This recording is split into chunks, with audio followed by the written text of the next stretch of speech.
If you've been betrayed, one of the most painful thoughts that you're probably carrying is this: I don't know if I can ever trust again. Not just trust your partner, trust anyone. Trust yourself. In this video, I'm going to show you what trust actually is, why it feels completely shattered after infidelity, and how it can be rebuilt. Not just through blind hope, but through structure and understanding. Because actually, there is hope, but it might not quite look the way you think. After betrayal, trust feels destroyed. Your past feels rewritten, your present feels unstable, and your future feels uncertain.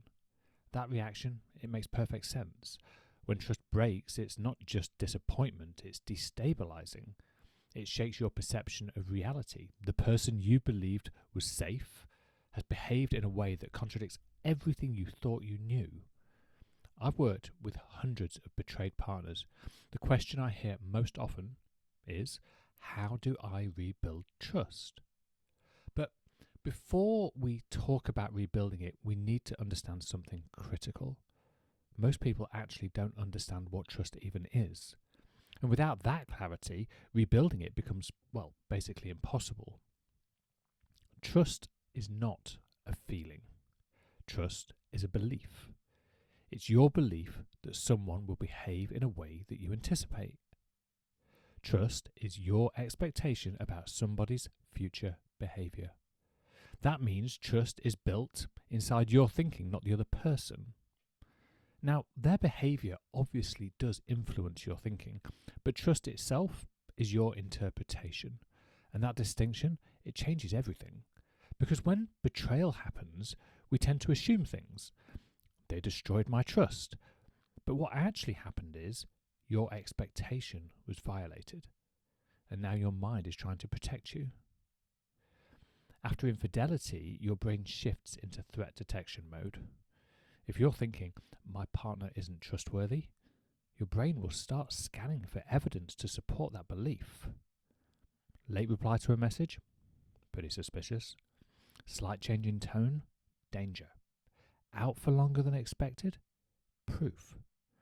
This isn't you being irrational. This is your nervous system trying to prevent further harm. But here's the problem.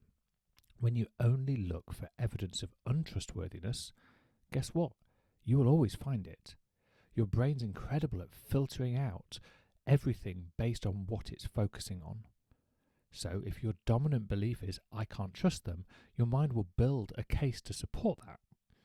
Now that doesn't mean you ignore red flags, but it does mean that your focus determines your emotional reality. I want you to imagine you're holding two pots.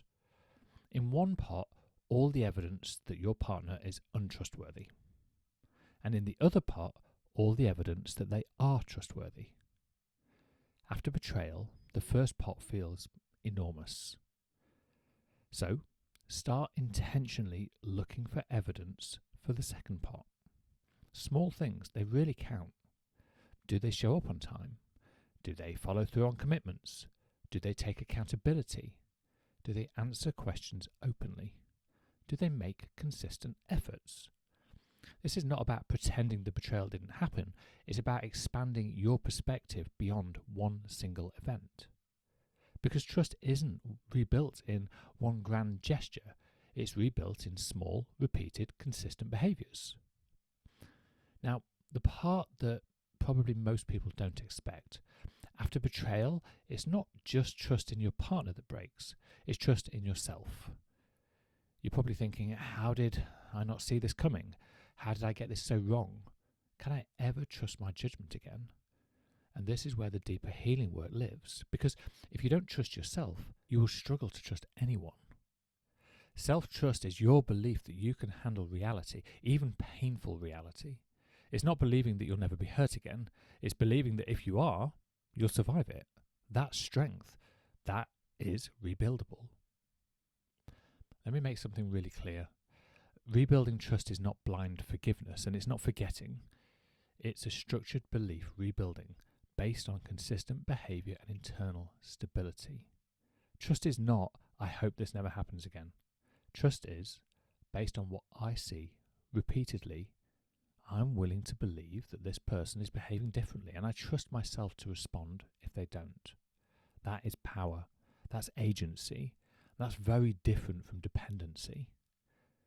So, what does this mean for you?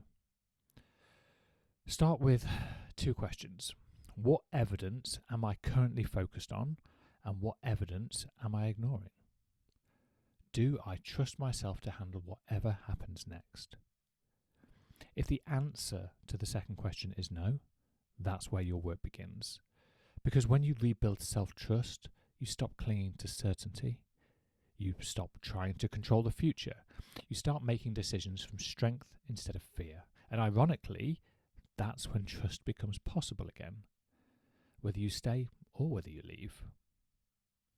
If you're navigating betrayal right now, I want you to hear this very clearly. Trust is fragile, but it's not gone forever. It just needs structure. If you want support rebuilding trust in yourself or in your relationship, I work privately with betrayed partners to help them move from chaos to clarity. Details are in the notes below. And if this video resonated with you, you might find my podcast helpful. It's linked in the description. You don't have to figure this out alone. I'll talk to you again soon.